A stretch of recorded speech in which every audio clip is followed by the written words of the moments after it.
Hello, everyone, and welcome to yet another day of IndieX 2024. My name is Anna, otherwise known as One Ring. And for this first session of the week, for this first session of today, I bring you SCHiM, which is a 3D platformer and a very, very gorgeous game. I will be having joining me here today Nils, the game designer and level designer of this game. Welcome. Thank you so much for being here. How are you? Thank you for having me. I'm good. Yeah, thank you. How are you? And I'm great. I really wanted to before we chat more about this game and before we dive deep into everything that I because I do have lots of questions for you. I wanted to ask you to do me an elevator pitch of this game Cool. for those at home that don't know anything about it. So Schim is a little shadow creature, and you have to jump from shadow to shadow. And Hmm. it's each level only has four colors, so it's really clear and abstract to see where the shadows are.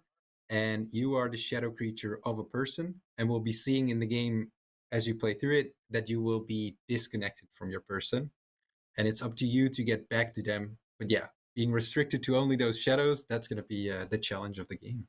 Okay, okay. Well, let's jump into the game while we talk a little bit more about it, so everyone can see what we are actually talking about. Mhm. And I wanted to ask you first of all, how how did this idea came? So the originally it's like a graduation project of my colleague because we did it with two people. And he used to be an intern at our studio, Extra Nice. But Ewoud, he also got the opportunity to do his graduation project in the field. And that was one of the first moments that was possible. And we want to give that a go. And he Oh, made the initial sort of version of this game during that graduation start. And after that, we continued it with the two of us, really. okay, but this game has a little bit more people involved, or Well, the two of us are like the developers, and okay. then we have an audio team. And we, at the end of the project, we had like two people for PR things helping us with sending out some emails and that kind of stuff. But yeah, Okay. apart from that, we Okay. did everything with the two of us. Yeah, Wow, that is pretty impressive because thank you. this game is very. I wanted to hear a little bit about your references because this is a very uncommon game, I would say. Yes, it is quite different indeed. One of the visual references is also like Tintin, like Yeah. the comic book kind of art style with the clear lines, um, and also the fact that we have four colors is partially due to Ewout being colorblind. So he Oh, has a form of colorblindness, and we wanted to really make it clear and really readable, which really helped with showing the shadows and having these different moods with these different color palettes and everything. So yeah, bec- that's kind of where we came from. And then staying within the shadows was like a core reasoning for the game. And kind of a theme of the game is kind of like the childhood that where you play with your imaginary friend or your shadow, or kind of that feeling of playing around in the world and just finding your own rules without telling anyone, just making up your own rules and playing. yeah, because I think that's very interesting that you said that this came from an idea to try to make it accessible and easier and very obvious Mm-hmm. regarding the color, but it Mm-hmm. turns out that it's pretty it's a very nice style, artistic style. So I think this works very good like a comic book, as you Mm. said. Like you mentioned that Tintin is one of The the references, yeah. references, yes. And it Yeah, it, it, it reads, or at least it looks a lot like a comic book, like yeah. that I sort of wanted, clear, yeah, yeah, yeah. yeah, I wanted to know more how Mm-hmm. how do you transform something like that into this? Because this is very, very artistic. This seems to be like a very particular art style. Hmm. Yeah, well, we spent like 4.5 years on it in total, so that's part Okay. of how we got there. And we really, in the beginning, we had like the jumping around from shadow to shadow and the sort of visual style already. And from there, we really explored like, what do we want to do in the world? Do we want to do it really quickly or intense or stressful, or do we want to take it slow or puzzle around? And we try to find the balance between all of those sort of aspects and layers. And it's mainly about exploring, about finding out stuff. And as you'll see soon, you can interact with things and you can experiment with things. And each shadow has its own sort of interaction.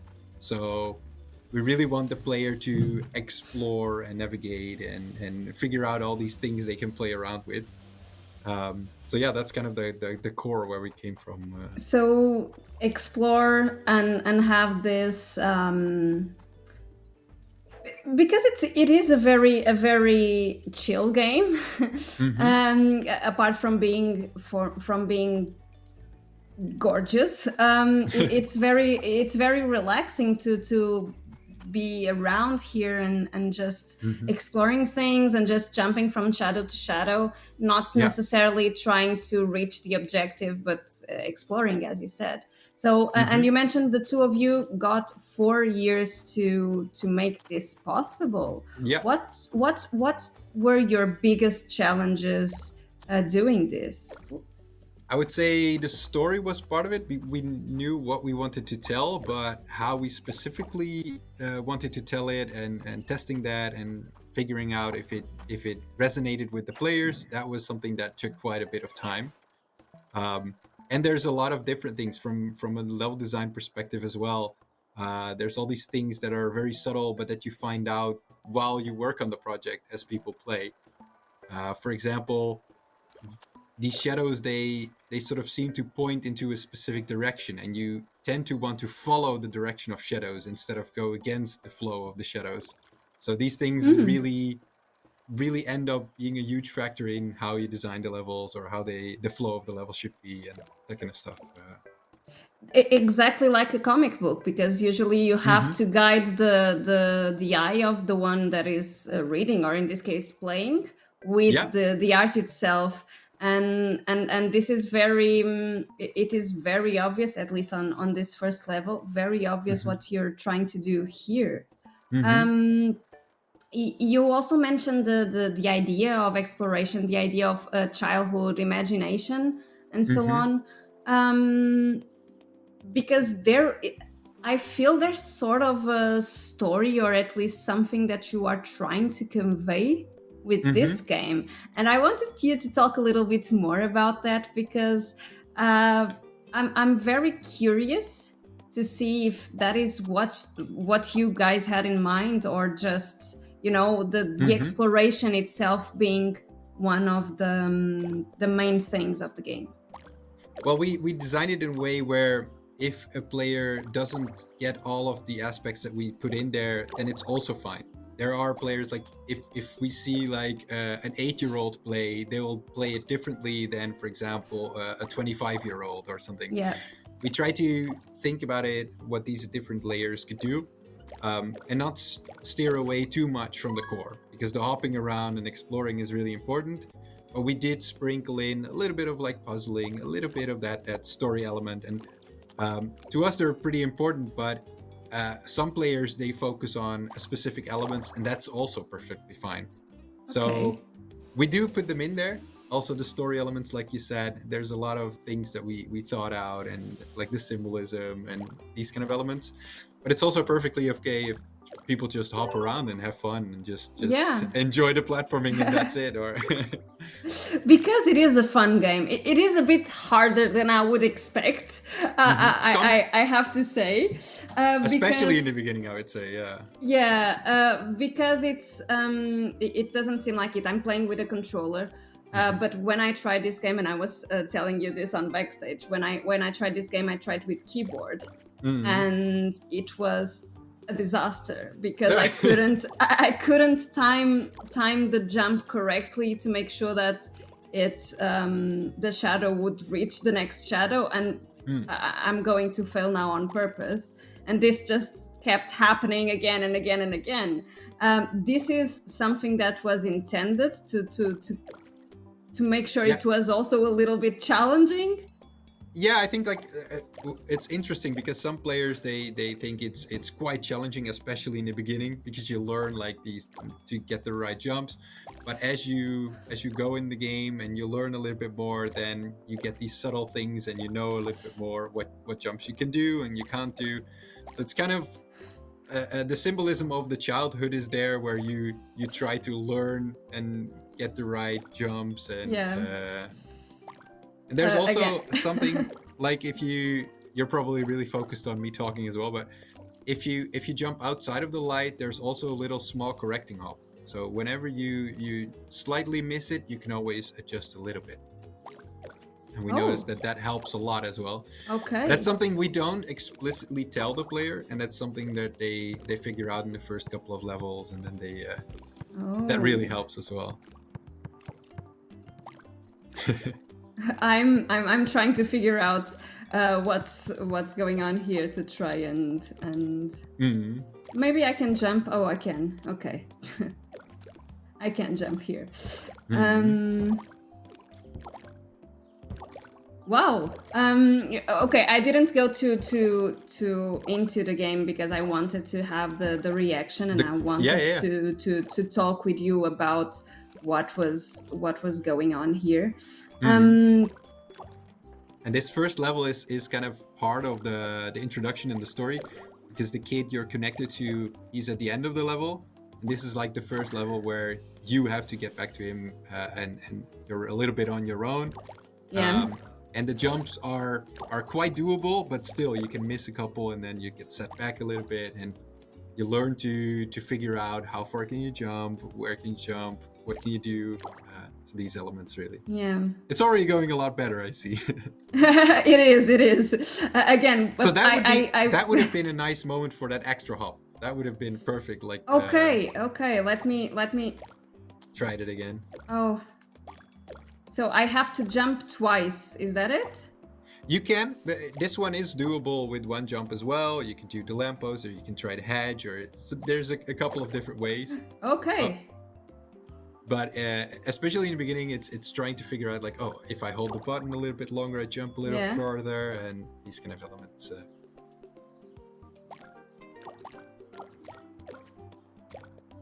Oh, now I cannot. Okay, I can. There you go. Okay, this is harder than it looks. But it is very interesting because it is challenging, but it's very. As you mentioned, very chill. Oh my god. No, I swear I'm not doing this on purpose. But it's also part of like learning, right? It's like it's perfectly okay. It's not frustrating. I have to give you that. And I'm usually not that patient person that does it many times. So I guess this is something interesting. Now, we are in the new color, so I assume this is a new level. Yeah, indeed. Okay. And we're back with the kid. We are back with the kid. We have neighbors. I assume that, as you said, the shadows are pointing in the right direction, so I'm supposed to go here. Yeah. Most of the time, okay. I'm trying not to use the hints too much, so I can explore. Oh. Okay. Oh, I cannot go back. Okay. But yeah, it changed. Did you have any particular idea of the color scheme in terms of the progression of the game, or was it just the easy way, or like coming up with nice and easy to follow color schemes and then just go along with it? there's different reasonings for all of the color schemes Okay. that we have for the specific levels. For some, it's depending on like objects in the level. For example, with this one, you'll see that the outline is now red, but after you interact, it becomes green because it's like kind of a Okay. visual cue in this reasoning. And for Okay. this level, it's kind of like primary colors because you're still very young, and it's kind of like a sort of aspect of kids like primary colors. They're super clear. Yeah. So there's a lot of like subtle symbolism in there as well, and sometimes it's kind of based Oh. on the mood or the time of the day, or so there's different ways that we use the colors and how we play around with them in the color schemes. And the player can also change the color scheme, by the way. If you press start, then you can actually make your own color palette in the Oh. options. That Yeah. is oh, this is so cool. Yeah. And it's Ah, something that kind of resets when you go to your next part or the next level or whatever. But okay. it's a lot of fun to play around yourself and see how it changes the mood or the feeling of the time of day, or kind of how objects look differently with different colors. And Okay. yeah. This is very interesting. Okay, I didn't explore that much the menus, but this makes it Mhm. very interesting. Why did you think about making this possible? Well, Why, it's why is it interesting to important? play around with it like we did ourselves, and to see like what can you sort of tell with these colors and what can you convey with them. And we also made a tool. So online there's a website as well. So SCHiM.art, you can also make your own color palettes. Um, and fans and everyone, they can also make their own and send them in, and we can try them in the levels. And so that was a Okay. fun way to play around and to create them and to implement them. Because we sometimes create these color palettes and then we use them for some other level, or yeah. Okay. This is a very interesting way to try and connect with the community, Hmm. because I think this is something very important for you. How Hmm. would you describe your community, and how important is it for you, especially because it's such a small team? So I guess Hmm. it can be very hard to just, or it can be very easy to just stick in the same thing between the two of you, and Hmm. then don't think Yeah, outside of especially you know what I mean. especially yeah, and especially for events and everything where we tested the game and we showed it to people and we met people from the community. That's been great, just watching people play. It almost always causes extra work, but it's always the right amount of work. It's always the things that you need to do, kind of figure out like, oh, what conveys the message, what conveys the gameplay.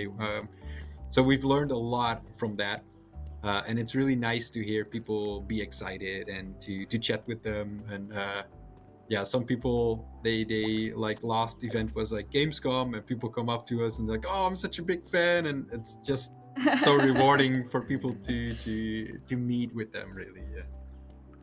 Yeah. Yeah, because again, this has a very personal feeling, a very how what's the word that I'm looking for? It's not just personal, but very unique as well. Hmm. Um,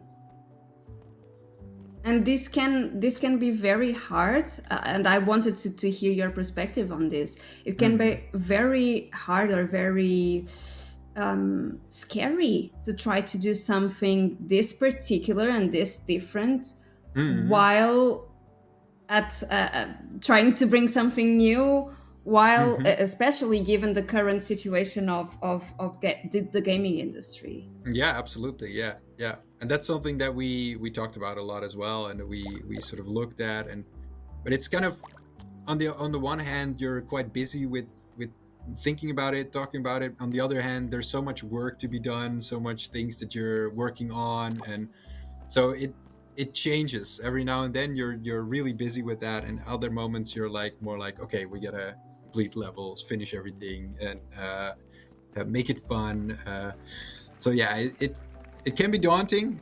especially with two people. But yeah, it's also very rewarding if you make it happen and Yeah. you finish the game. Yeah. Yeah, I mean, this is I've graduated. So basically, I've seen, now just to talk a little bit what we've seen through here. This was a child that was going running around in the park. Then Yep. he was in school. Then he got his girlfriend, I suppose. Yeah. Then he was exhausted. It was very, very tiring. And now he's graduated. And this is very interesting, as you said, that the colors give a lot of different feelings about everything that's happening. I'm going to ask you, maybe you probably won't tell me, and you will let me explore. Sure. Do you have like hidden things on each level? Sorry, like hidden things to find, you mean? Yes. Yeah, there's definitely things like what we do mostly is like if there are other SCHiM creatures that have lost their object, then they can be reunited. So if you find their object, then you can place it back into the world and they can be reunited with their shadow. So there's definitely some in this level as well. So yeah, if you look around, and you can find these objects, but some are very well hidden, and some are more like, I spotted something. Okay, I'm going to try to find something, to look or a search little for bit. it. Yeah. Because I got a ball, but I don't know. Can I use it? Probably not. Well, most of the time they're sort of placed back into the world to create a shadow, and sometimes you can use that shadow, but most of the time it's more about being rewarded for finding a spot where it's harder to reach, or so stuff like that, really. Okay, then I'm trying to... Wait, where is my shadow? Oh no, I lost. Okay. Oh, there you are. Yeah. I'm here. Okay. Yeah. Oh, I cannot. Okay. I'm trying to jump here, but I don't think I can. I don't think I can make this jump. Most of the time, as a little clue, you can either see the object, or you can see like a SCHiM that's lost. And these SCHiM are just jumping around and hopping around and having fun, but sometimes they're trying to find something. Okay. I'm gonna keep going. Sure. And see if I can find something else. Yeah, and it's always in this particular tree that I've been. So you have lots of elements that transition from one level to another. Does this make it easier for you to try to level design everything? What was the idea here? So in the beginning, you're still with your person, but in a while you will be cut off from your person, so you'll be thrown out of your shadow, and that's the moment where it becomes more like that earlier level where you jump from shadow to shadow. So with the introduction, we wanted to sort of show a little bit about his life and about your connection in quite a brief way. So the tree transition really helps because it creates a new location and a new time, and maybe he's older again, so kind of like that. Okay.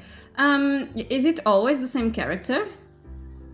You are connected to that person, yes, but there are other people who also have a SCHiM, or so it depends. Everything that has a shadow has one of those shadow creatures. Okay. But you just play as this particular shadow? Yes, and in the beginning you're connected, and then you can move around, but we'll see very soon that you will be disconnected, and then you're on your own. You're no longer in your person's shadow. Okay. Let me check. Okay, good. Okay, now it's going to work. Cool. But yeah, the colors the colors are completely different. I get what you mean, and here we have another transition. I really like Yes. it. I really like it because it's very obvious. Cool. It's very obvious and subtle at the same time, and I'm not sure if I can explain myself because it's a weird. It was quite a challenge to get to that point because yeah, the Yes, story, we had some other versions, but then yeah, the introduction took quite long, or wasn't as clear, for example, or yeah, you do want to see sort of the connection of these characters. So yeah, yeah, so now it changes a bit more. Now it's no yeah. longer about the trees or the Yeah, I have to go work. I was yes. trying to see around if I could not go Find to anything. work. Yeah, yeah, yeah, Yeah, yeah. but I That's guess good. I have to, um, and it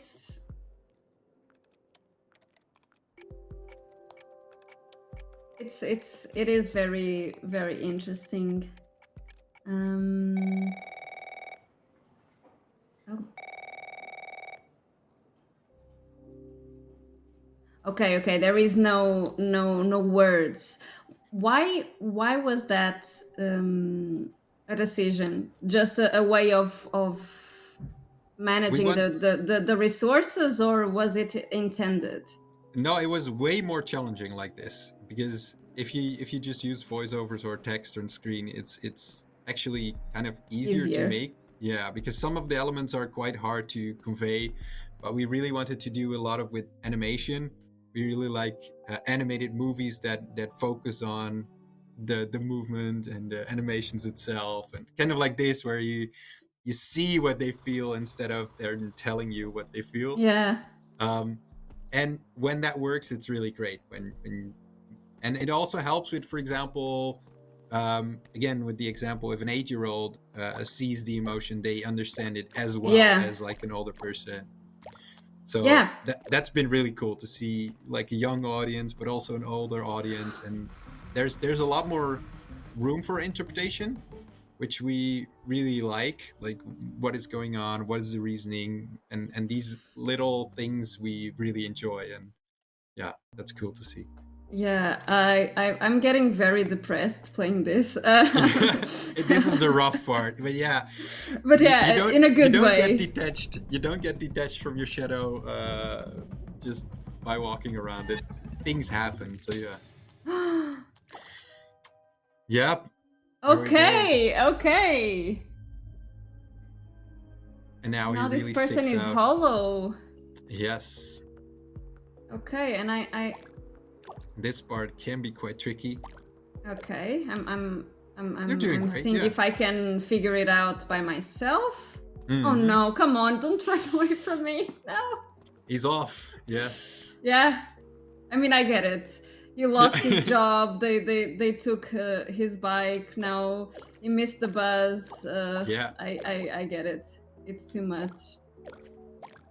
And it's very interesting, as you said. It's very obvious the way that okay, I got the achievement that I'm on my own. Yes. I sort of got that, but thank you. I'm not just going alright. to check the objective because I want to explore. Sure. Yeah. Yeah. Um, but it's nice that you always have like this sort of help Yeah. thing here. Um, It's also interesting because we noticed that different sort of playstyles, different cultures, different players. Some really focus on getting the objective and just going there and just finishing a level, and some are all about like exploring and trying everything and interacting with everything, and that's really interesting to see as well. because this is the thing. I'm usually very objective focused, but what I Mm. feel when playing this game is that it is meant to be explored. Yes.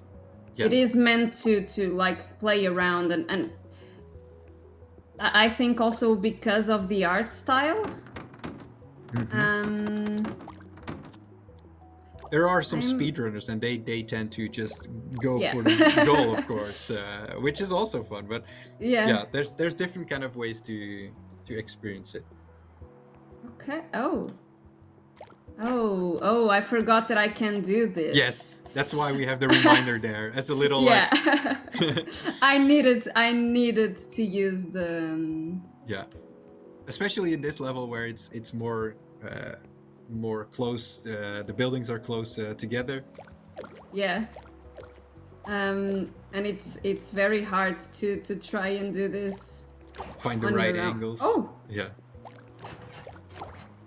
So yeah, that car has a shadow creature of its own. and it's huge. It's huge.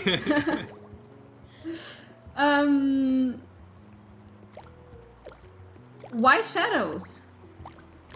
Shadows are quite interesting because, like, for the platforming, it's a whole new way of thinking. Like, oh yeah, and I think like what I said earlier, as a child, you tend to play games on your own and you make up the rules. So, like, staying within specific tiles or within the lines of a crossing or shadows, for example.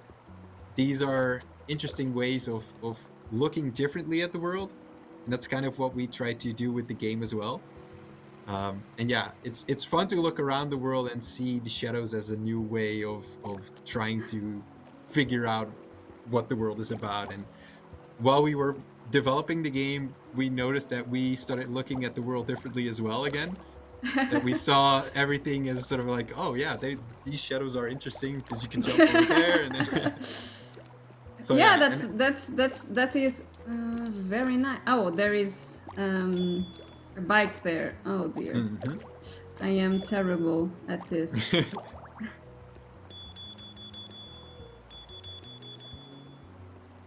Little bike interaction. But yeah, I think that's kind of like that childhood feeling where you just play around in the world, and that your sort of surroundings are your playing area, and you adapt to that. It doesn't have to really matter if you're in a town or more rural, or there's not a lot to play around with. Oh yeah, I Oh, was just about to say, don't forget the second jump. yeah. That's nice. Yes, Okay. there you go. That's nice. Can be helpful. It's easier if I have someone talking me through the game. Yeah, But yeah. as you said, it is very obvious as you explore Mhm, all the things that you can do with the shadows and so on. So it's mhm. not very frustrating. Yeah, Um, we also try to make it approachable in that way. Let if you miss a shadow, that the checkpoint is not too far away, that you don't have to do the level all over again. And when you finish the game, you do have settings for that you can actually make it more challenging. Some okay. people love that, but most players just want to have fun and just hop around and explore the world. Yeah, and it's about having a choice. Hmm. I think it's about being Like you said, it, you don't use the objective button too much. It's like you play it the way you want to play it, and we don't want to enforce all these things, and you can yeah. do it as you please. Yeah. Yeah. And talking about this kind of accessibility, Hmm. which was, I suppose, with the colors or with the objectives, something that you try to aim a lot. Hmm. How important is that when, or how challenging is that during level design? Because how can you make something challenging but also accessible at the same time? Yeah, that's a really good question, and I think there's so many ways of approaching that, and so many opinions that you can have on that. But in the end, it's about watching players play at events and everything, and getting play testers, and just trying to find like, okay, for example, we had a couple of puzzles, and they could be quite challenging. There you go. Yeah, Ah, you spotted one. I spotted one, but I'm oh, okay. Slowly. Yes, there you go. There you go. Oh no. Yes, I found one. Awesome. And now it's reunited. Yay! I'm happy. And the dad picks it up for his child. Yeah. But yeah, challenges. There are some players who always want it more challenging, and there are always players who really find it challenging because they are used to different kind of games, or so it's trying to find a balance for that, and trying to have players test it and see their opinions and see where they enjoy it and what frustrates them, and try to create a nice balance that you feel like you want to continue, but that it's not impossible, and that it's still. We still wanted a game that's very, very much like if you get home from your work or something and you want to just blow off some steam, and just have a relaxing time. That you know what you need to do. It's just the hopping around is the core thing, and every now and then you need to solve a little, almost a puzzle-light kind of feeling to it. Yeah, and that's something that I can definitely look forward in a game nowadays. Just because I don't have yet space to try that hard, or to spend enough time to turn to be good enough, you know. And some games are like huge worlds, and they're awesome to explore, but sometimes you just want to have like a half an hour, like an hour of a play test, like a play session, or just have some fun. Yeah. Different kind of games, and this is the perfect way of, okay, I cannot stay that long here, and I suppose I have to.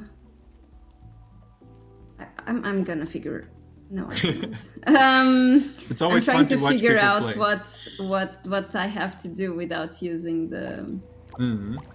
I think that bit is interesting. In the beginning, we didn't have the objective button. Okay. And most people didn't really miss it, but every now and then some people were like, I was roaming around, I was exploring, I was having fun, but I kind of lost where I started or where I ended or what my goal was again, because they are having fun. And then it's like, there's two kind of types of being lost. One is I'm trying to get lost and I'm trying to explore in the world. And the other is kind of like the lost, like, oh, I don't really know where I'm going anymore. And then we always want to give the player a little reminder or like a nudge in the right direction. In the right direction, yeah, I get it. And most people, they don't, because if you press that button, like the objective button, it is kind of slowish. And most people, they don't go until the full end. They just tap it for a short, like, I'm going in the right direction. It's that way. And, yeah. But once again, oh dear. the shadows, the directions, like everything about the art itself, it really helps to navigate through the world and to understand, okay, I'm going in the right direction.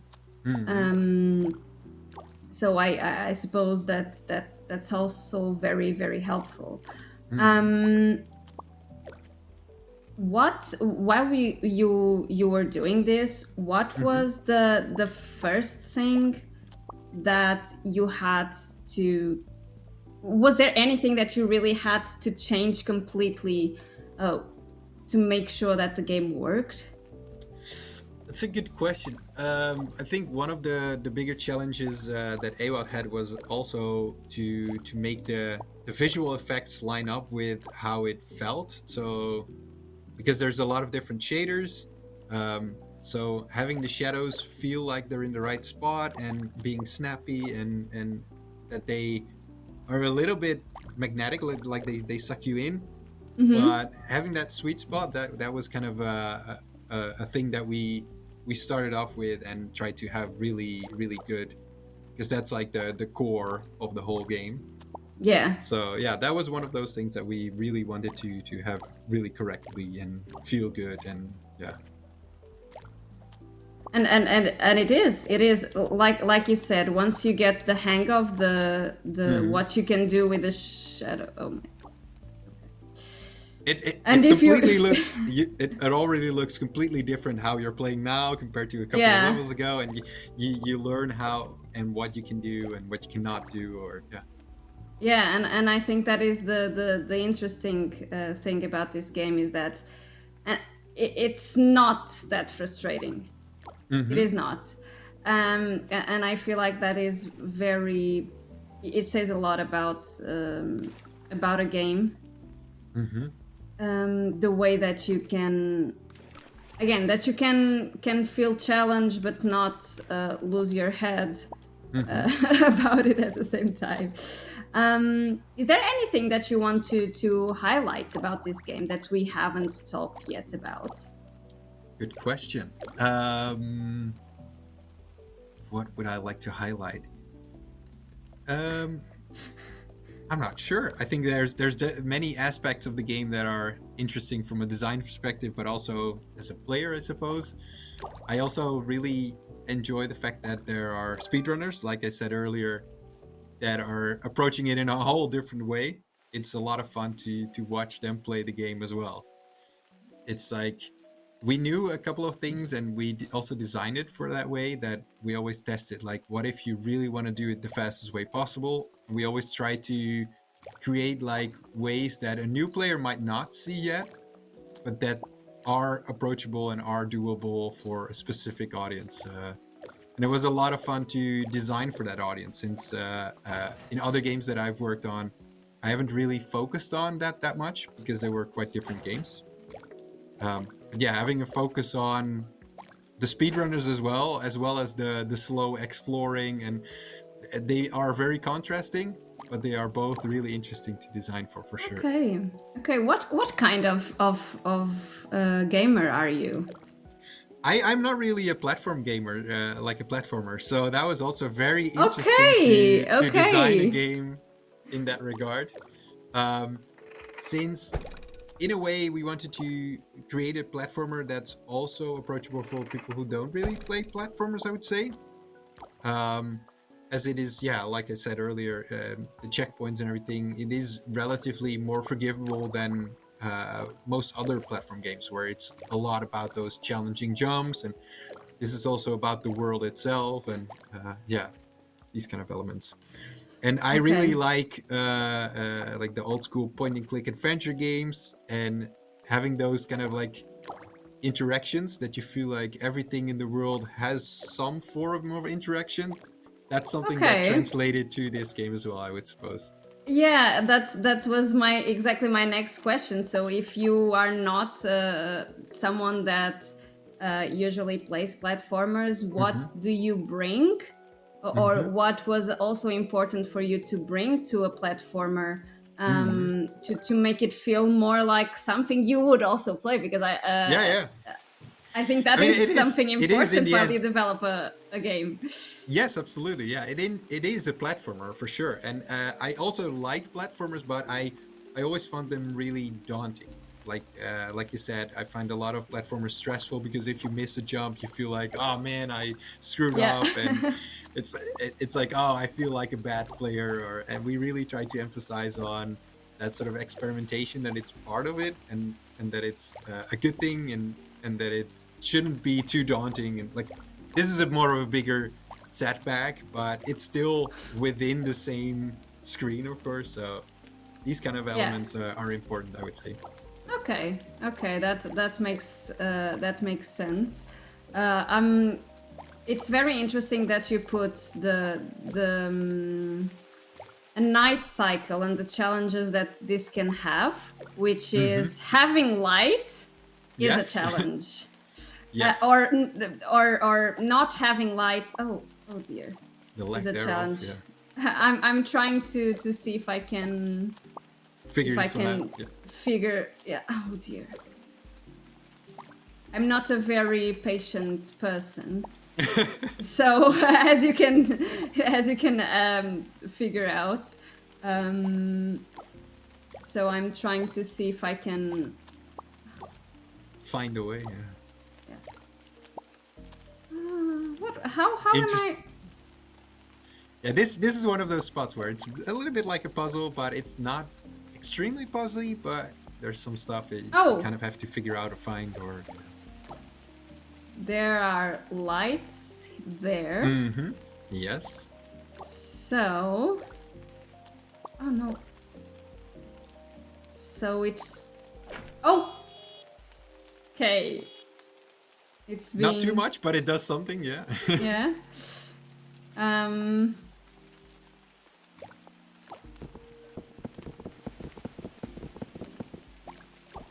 I'm trying to figure out. Mm-hmm. I was hoping that someone would wake up there Right. with Yeah, the yeah, yeah. noise, It is and something that we maybe discussed as well. So yeah, uh, there's all these different approaches, of course, that they would come outside. um, Yeah. yeah, that was my idea. Let me check. Okay, I still have a couple of minutes before having Mm-hmm. to end the game, so I'm trying it out. I'm Yeah, yeah, yeah. okay. No, definitely not this. Mm-hmm.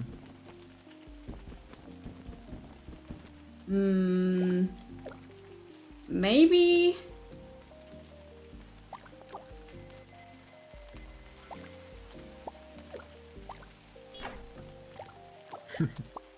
Okay, I'm so confused. Yeah. So we want to head that direction, but we do need to do something here. Yeah, we do. Here on the It parking, might probably. help to change the camera direction a couple of times as well, to figure out like what's in the vicinity. Okay.